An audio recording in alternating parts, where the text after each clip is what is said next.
stab. Ah.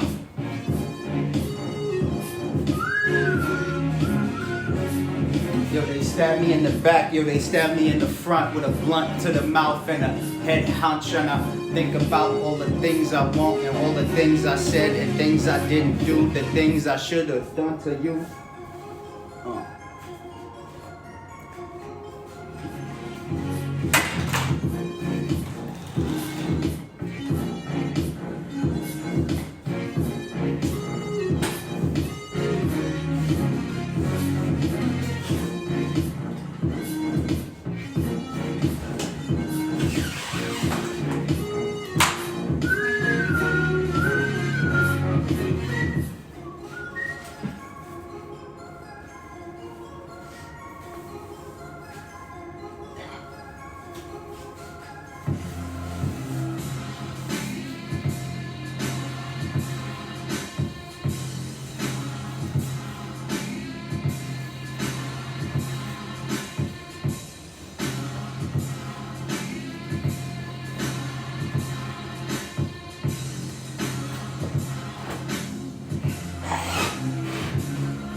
No one in the corner has swagger like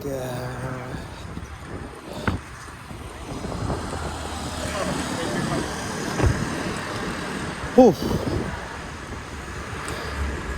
Not only do I not have brakes, but I ain't got no shoes. Let me ask you this. How can I lose when I came here with Nathan? I can't.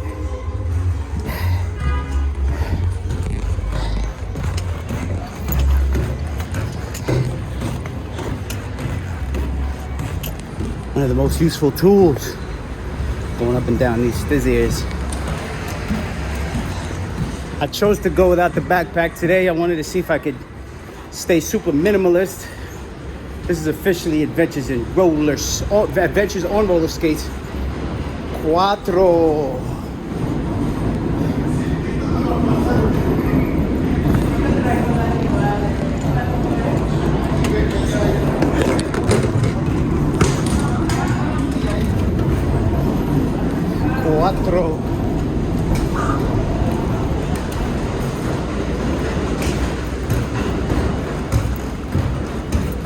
Ate some good. Ate pretty good. Been drinking a lot of water. Cutting back on the bogeys, aka the wacky tobackies. Feet is cramped.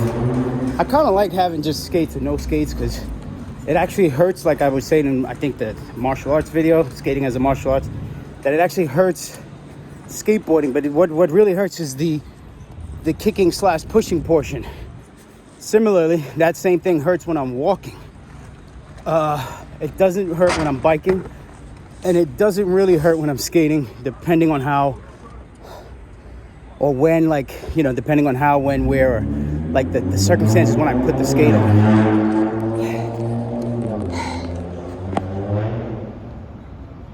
What really?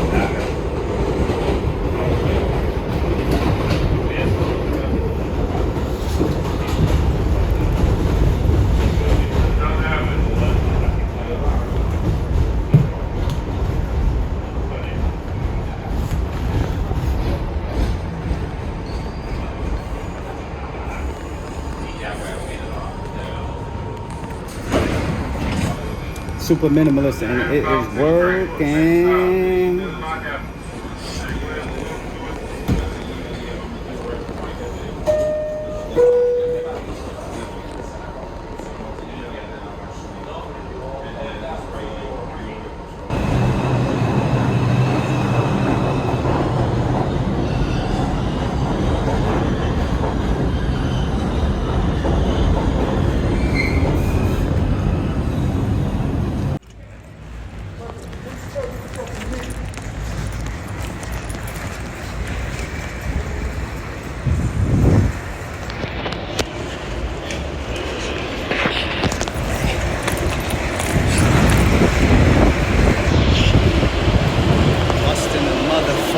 Moving this bitch.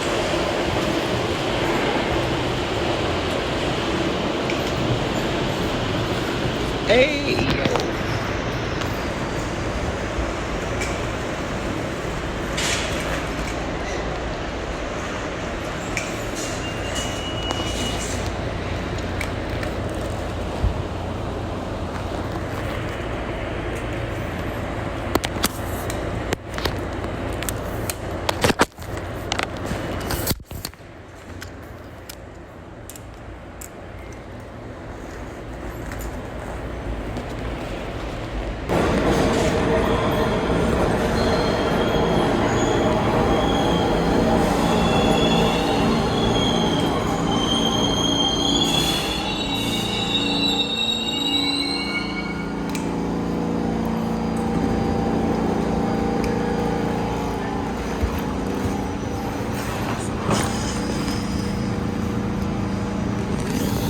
Next stop, last stop.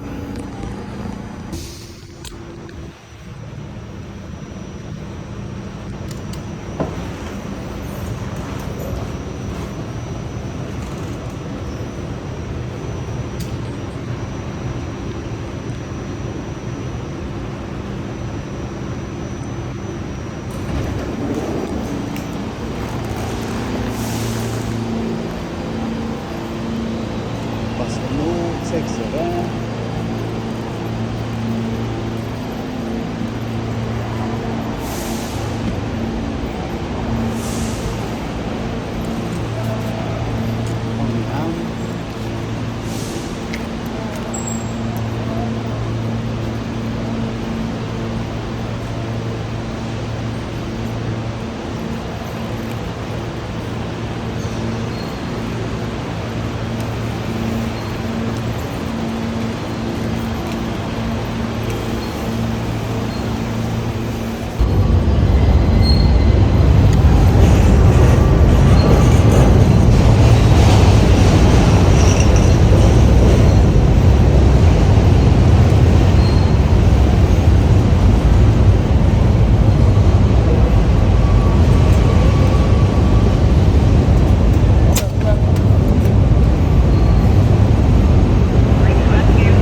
What's better in the world than being at the beach?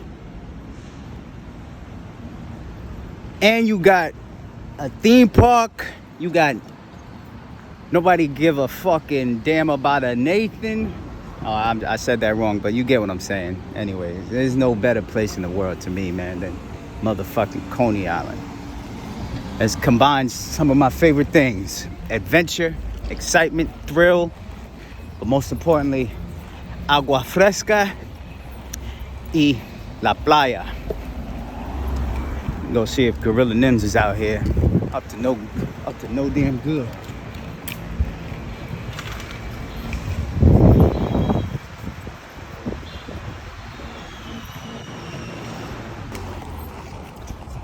Yo, can I get a holla? When the fuck are we skating, man? When are we skating, huh? That's the question. I need an answer. Here, Gorilla. Yo, you come to Coney Island, you gotta stop at this pizza spot. It's pizza on the run, but we're calling it pizza on the skate today. That's it? Finito. Man, pizza on the run, finito, man. Ain't got no more pizza, man. Shit, fucking bullshit. I need a fucking drink. Nigga just roll the fuck off. I'm good. How are you, man? Man, I could be doing better, man. Always, right? Isn't that a fact? God damn, man. I needed some fucking pizza, man. Yeah. What time they close?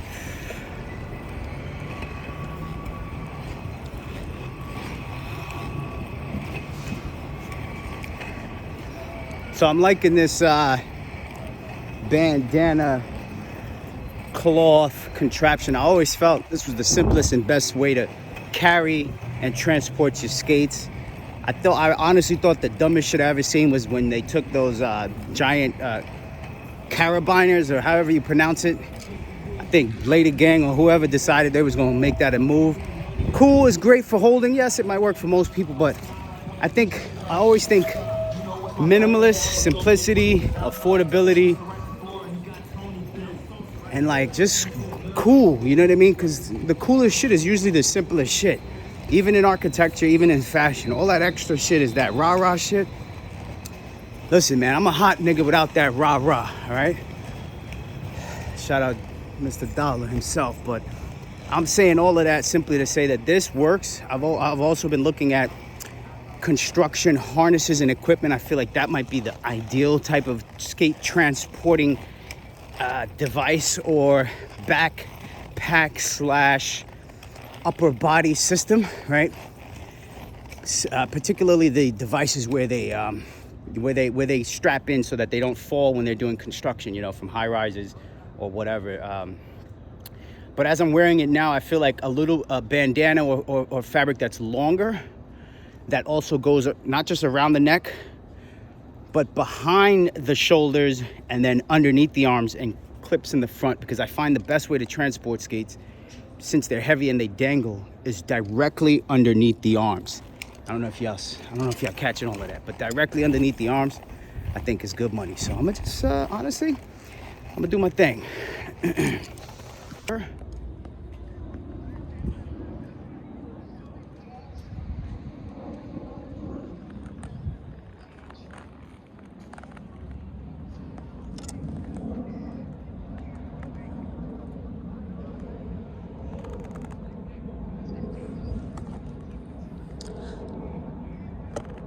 To the moon, to the moon.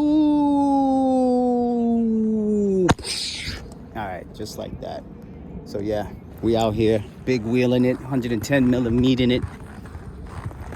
I need it, I got it, I need it. I am definitely a hazard with some of these cracks on the boardwalk. For sure. This boardwalk ain't nothing new. I feel like it's more dangerous with the big wheels, because I'm going faster and the chances of tripping are higher since the wheels are skinnier, which means obviously speed equals danger. Look at these cracks. Oh, I'm about to die on this shit. Let me not roll on the path that is the smoothest, because it actually is the most dangerous. But yeah, man, I've skated Coney Island many years, many times over the years, aggressive skates. This might be my first time in, some sort of hybrid wreck setup. Oh, just almost got clipped and caught up. I'm gonna hop on this little stone pavers, or concrete pavers, it looks like.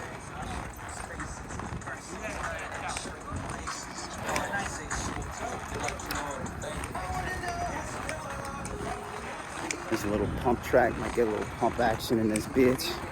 I think Butter TV and Austin Paz did a little meditative joint. I like that they got the bleachers so you can skate them. Fuck it, we gon'.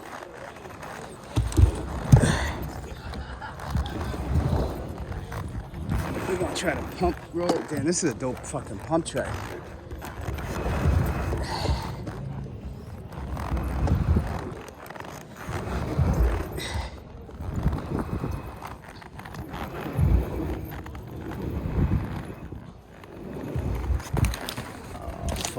Pretty tired, pretty exhausted. You just do a cut and I'm gonna come right back with another piece of the saga.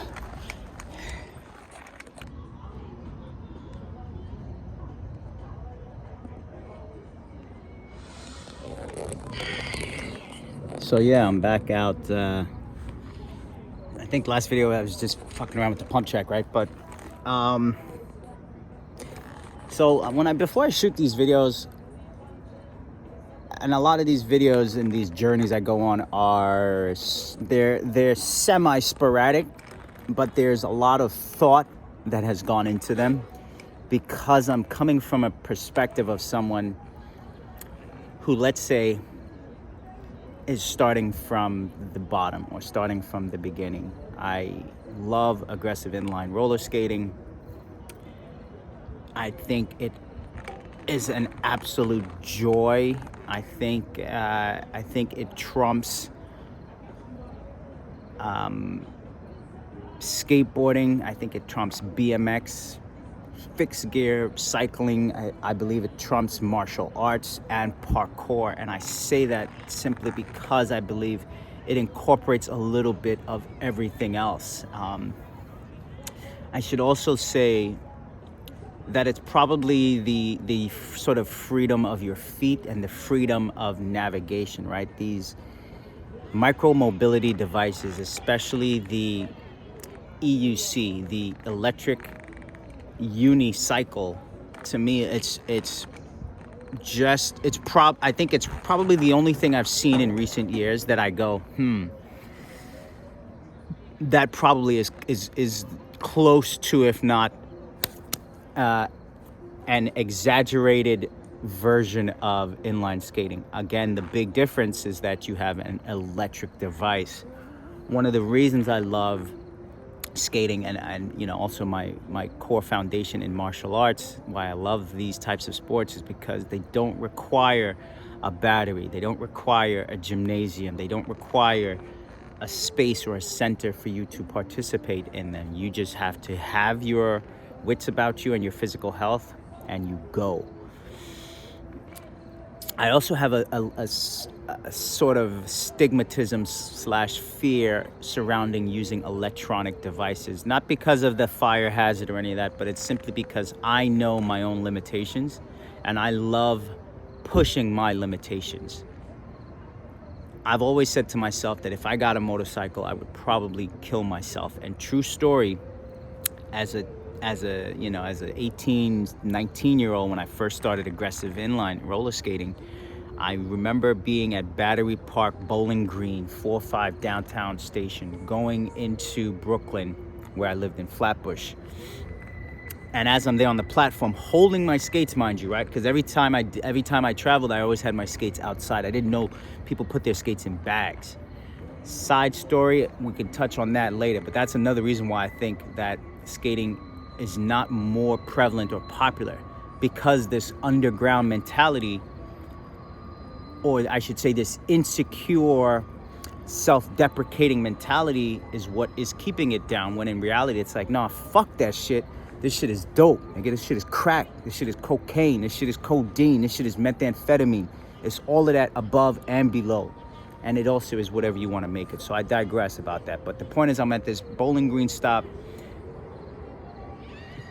Someone comes up to me and he's like, yo, you rollerblade, yada, yada, yada. And I'm still a newbie. I don't know. I definitely, this had to be less than a year within skating. But he goes on to tell me, and mind you, I study like a motherfucker. I hit them books hard. And if there's books, I'm hitting them hard. In skating, when I started, there weren't books. There were magazines. So I hit those magazines HAM hard as a motherfucker, right? So after I hit those magazines, I hit the DVDs, the videos.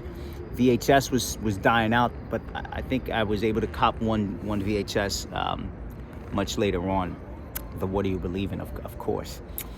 But I'm there, and the dude that comes up to me says, yo, my brother skates, me and my brother, yada, yada. And I'm like, so who are you? And he goes, I'm Chris. I think he said his name was Chris Webber. I forget exactly what his. So mind you, too, I'm coming from a basketball background. Not like I played ball heavily or I was on teams. I was just a baller. You saw me somewhere, I had a ball, a basketball at that. Obviously, I have other, sort of obsessions with balls in general, like no homo pause, but balls, sports, I love. So anyways, he sees me, I think he said his name is Chris Webber, so I'm thinking, Chris Webber, the basketball player? I think I did a report on him, so I'm thinking, and then he goes, nah, TJ Webber's brother. And he said something about motorcycles. He mentioned something about a motorcycle accident. All I kept thinking was, man, that's why I'm gonna stay right where the fuck I am, because I'm happy and content here. It's not complacent, it's content. I don't need a motorcycle to go 10,000 miles an hour and stunt and no, I don't need that exhilaration. To me, the exhilaration is conquering that fear, that mind over matter. So, on that note, I know I talk a lot, but I'm gonna probably stick with doing the adventures on roller skates instead of like trying to break things down too much, because I know as I break them down, what happens is that I break things down and my OCD kicks in, I become anal, and then I feel like I can take over the world on some Pinky in the Brain shit. So fuck all that. I'm not trying to rule the world. I do have ideas that could revolutionize every industry, but who doesn't, right? Who doesn't have a dope idea? But if this world runs on money, your dope idea might be costing a lot of other people money. So fuck all that. But I'm gonna just tap real quick onto some martial arts shit here. When I started skating, my main forte were, like, the main thing I always liked and loved were rails. As soon as I started getting comfortable on ledges to know that I could jump on rails, all I did was rails. And if I heard or found out about a low rail spot, I went to a rail spot. Fast forward from 2002 to, let's say, 2003, I was trying to figure out how to do topside tricks, and I was really struggling on ledges. Philip Suarez from Bushwick actually took me to 85th Street Rails in Queens, And at the Queens rails, is where I finally, and we're out there in the middle of the night, mind you. It's dark, and we're over here gunning because I was hungry, thirsty.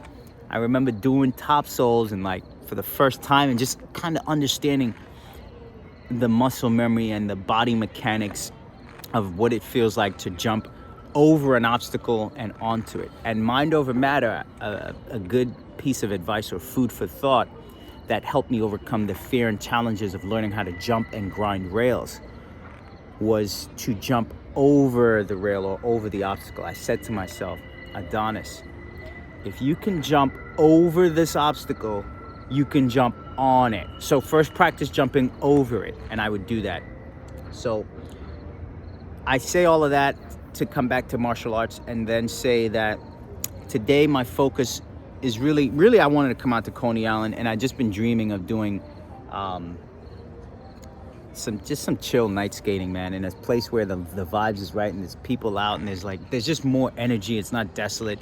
I'm motivated by that energy. I don't care if it's the waves crashing or a boat or cop cars or a shootout. That energy motivates me. So so in the last video about martial arts, I was talking about how like doing 360 hard spin tricks to me should be considered above and beyond within the realm of aggressive inline skating. And then I even said it's like having when you're in karate or whatever, you have a black belt, and then you get notches after your black belt where you just keep getting additions or degrees, I think, right? Almost like college, you get a degree. So you're 4th degree black belt, 5th degree. I think when you start doing hard spin tricks or full 360 tricks, you, to me, are already black belt, but now you got like 1st degree black belt, 2nd degree black belt, 540 tricks maybe is 3rd degree black belt, and so on. Somebody, for example, like fucking French dude, Julian, whatever, fucking, you guys know his name.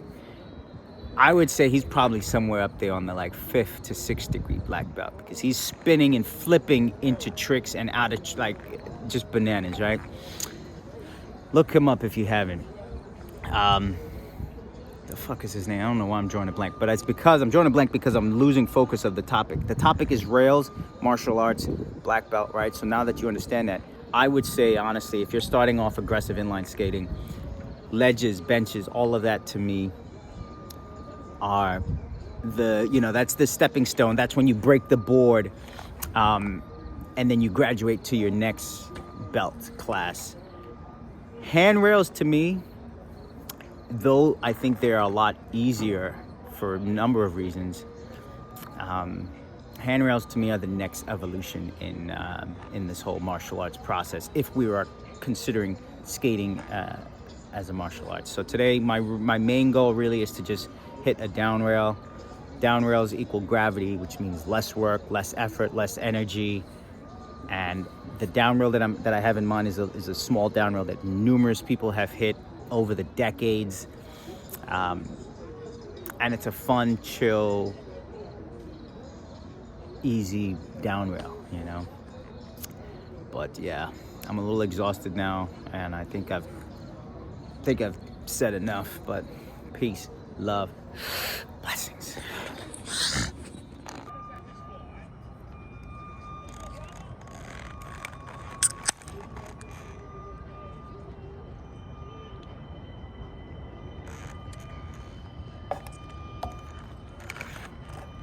All right. Yeah, see you get the picture.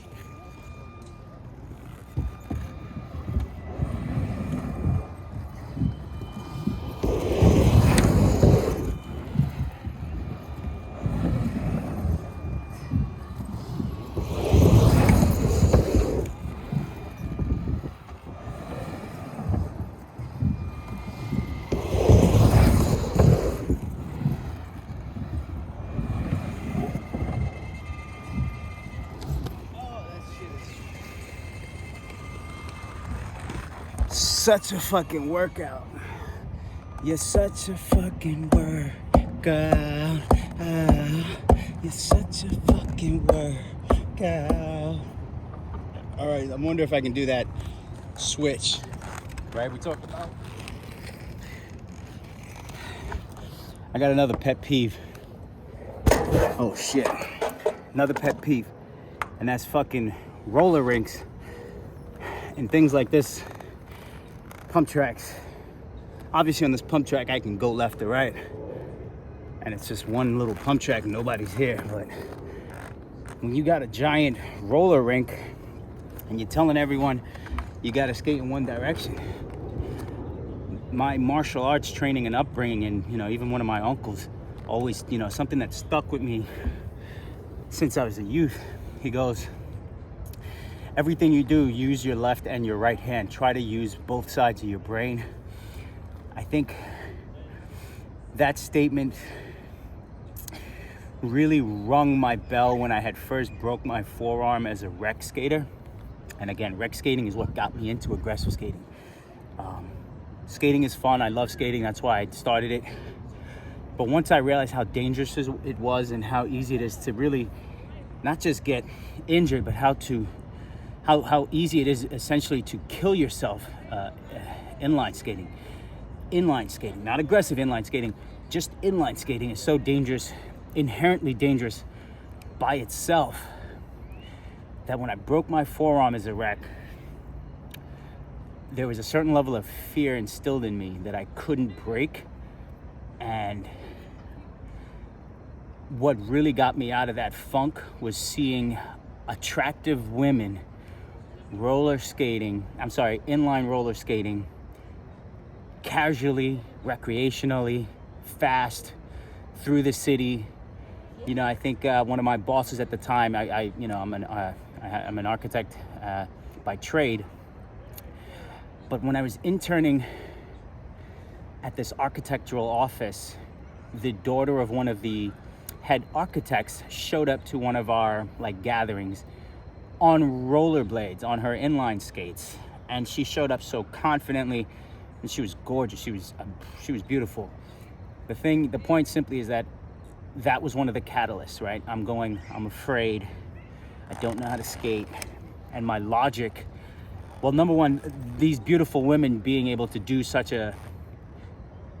what I thought was dangerous, pulled me towards the sport. But I didn't want to start doing rec skating at all. I said, so I already broke my forearm being a pussy motherfucking wreck. And I said, shit, if I'm gonna break anything ever again or die doing this fucking stupid, fucking amazingly exciting sport and activity, I'm gonna break it and die doing it aggressively, not passively, So all that shit, all that aside, that's my story.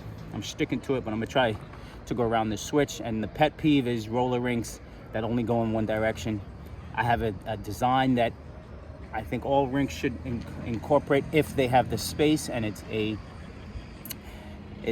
what's it called? It's a figure eight or an infinity loop, much like traffic on the highways. When you look at on and off ramps at any major highway and boulevard or avenue where they meet, you'll see they have a certain system that allows continuous flow in both directions. I think also about roundabouts and cul-de-sacs as to how you can properly design roller rinks. Anyways, let's see if I can get this switch or unnatural pump around this track going right.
So, my left foot, as I'm coming around, I'm finding that my left foot is not strong enough to keep the grip of the pump momentum.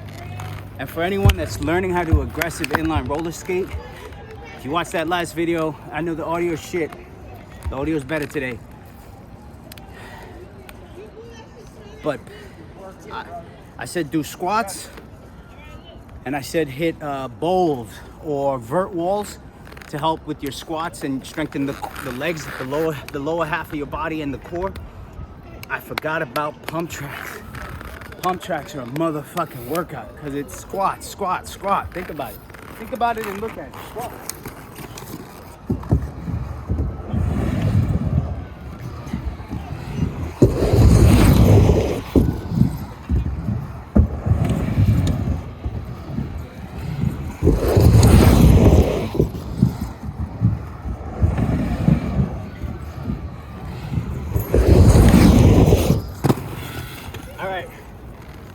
Figured out what I was doing wrong and how to correct the left. It's essentially that I was being lazy with the left foot, and I had to essentially, I should say, when I'm going counterclockwise on anything, counterclockwise is the norm and it's my strength as well. My right foot comes out to catch those wide curves. When I started doing it clockwise, my left foot, which is my weaker foot, though I'm a left-hander, my left foot, and by the way, my left side is weaker in general, but my left side has more precision. Like I can get more dialed in with my left, whereas my right has more power. So those are the two P's I play with. Left is precision, right is power. So as I'm coming clockwise, I noticed that I didn't have enough power and strength in my left. So the feet stayed together, and when I came around the curve with the feet together, I was not able to readjust and stay balanced. And to correct it, I had to widen my stance, and once I widened the stance, it all became a breeze.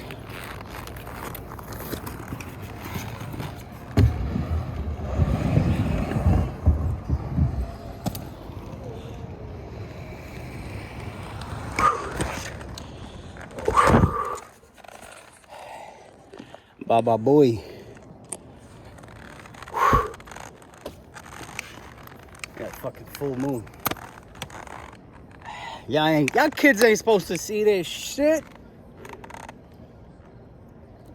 If you know where that's from, then you've been watching the Raw Mini DV tapes. It was a dope session I had with Danny Figs, with Daniel Figueroa, and Tim Ramos, or Timothy Ramos, one of the few gentlemen who is now a PA, a physician's assistant, that blessed me with this back in the days as I became an EMT. This is not a police badge, it's an EMT badge. A lot of industries and agencies have badges. Police are just the number one. Who else has badges? Health department and health inspectors have badges. But anyways, you kids ain't supposed to see this shit.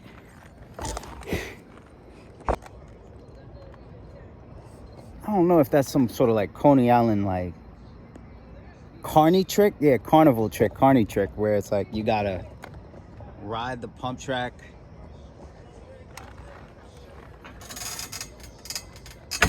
I don't fucking know. Oh, I guess it's a bell. It's a fucking bell or some kind of chime to say.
shit. I fucking just remembered I didn't bring wax. So here's the story. You know, there's always a story. So I have a pretty large chunk of wax, and it's candle wax. It's like the scented, it's like the fancy bathroom. I don't know what you want to call it. I don't know what to really call it, but I would say it's more of like the feminine kind of candle, if you want to just make some quick sense. But that candle is not scented, so it's just like a block of, it's like probably honestly 4.5, maybe 5 inches wide in diameter. It's circular or spherical, and it's probably maybe 8, somewhere between, I'd say 8 to 10 inches in length. And yeah, so I think I have it down to about maybe like a 6-inch piece or whatever, 6-inch, same diameter. But it's like with the compact, everything that I'm carrying, it's like to bring that would be a chore. So I told myself, this is a quick tip, pick up the small Jewish, to me the best in terms, if you're it's not, to me it's, to me, I weigh everything, right? Like the United States government, right? You got a system of checks and balances and separation of powers. So when I do any kind of analytic on anything and any reflection on anything in life, I break it down into, like, 3 systems, right? Not to say U.S. government, but really I think the better term now is it's this saying where if you want something, it's where you have these 3 factors, right? You have a cost of things, you have the quality of things, and then you have the speed at which you get those things in terms of service, right? This is something I learned working in architecture, somewhere in the way. Yeah, I've been doing architecture. So I've been skating, side note, I've been aggressive inline skating and studying architecture for about the same exact amount of time. Or I should say practicing architecture, like a doctor practices medicine. Let him in, knock, knock, say his name 5 times. Ooh, I'm a veteran. I just don't speak much, but when I speak up, you better than 99%, nah, 100. Fuck that, I'm trying to get what you, nah, I was about to spaz for a second. Let me slow down on y'all. Damn, that fucking marijuana.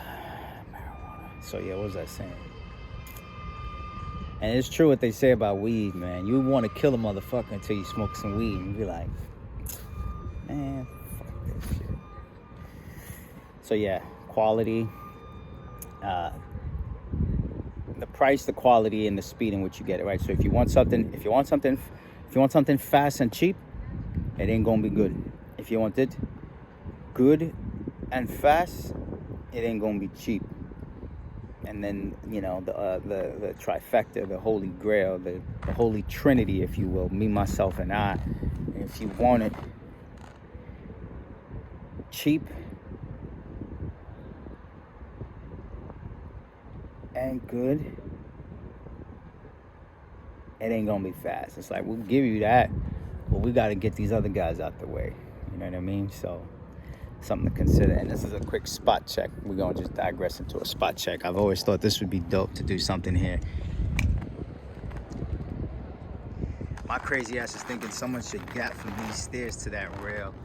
I don't know why I be thinking of the worst case scenario, like what's the fastest way to die? Obviously, it's not the worst way to die, honestly, because I think in all due respect and reality, I look at the things that are just beyond the reach of insanity, or no, just within the reach just within the reach before you cross over to insanity, where it's like, nah, dog's like, and then,